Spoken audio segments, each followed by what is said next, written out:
দক্ষিণ আফ্রিকায় আগুনে পুড়ে মারা যাওয়া ৬ জন বাংলাদেশি নাগরিকই নারায়ণগঞ্জের বাসিন্দা। দর্শক, এই বিষয়ে বিস্তারিত তথ্য জানাতে নারায়ণগঞ্জ থেকে যুক্ত হচ্ছেন সহকর্মী হাবিবুর রহমান।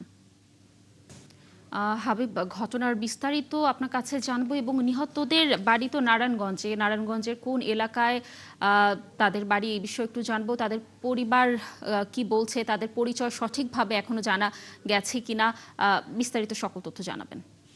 কানিজ, মর্মান্তিক ঘটনাটা ঘটছে নারায়ণগঞ্জ সদর উপজেলার আলিটেক ইউনিয়নে।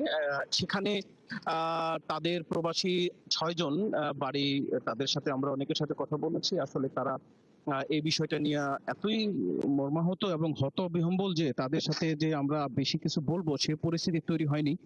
তারপরে আমরা যেটা জানতে পেরেছি যে তাদের একটা দাবি যে তাদের স্বজনদের লাশটা যেন তাদের কাছে বুঝিয়ে দেওয়া হয়। আমরা একটু স্বজনের সাথে কথা বলবো।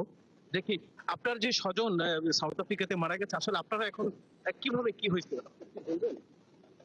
আসলে ওদিকে কে থেকে কি হয়েছে আসলে এটা আমরা বলতে পারি না। এখন আমরা কি করব? আমরা বাংলাদেশ সরকারের কাছে আশাবাদী যে এই লাশগুলা যেভাবে হোক অন্তত লাশগুলা যেন বাংলাদেশে আনার ব্যবস্থা করে, এটা সরকারের কাছে আমাদের দাবি। আপনার তো গত কয়েকদিন আগে নাকি যোগাযোগ করছেন, আসলে তখন তারা কোনো কথা বলছিল কোনো কিছু যে তাদের সমস্যা কোন?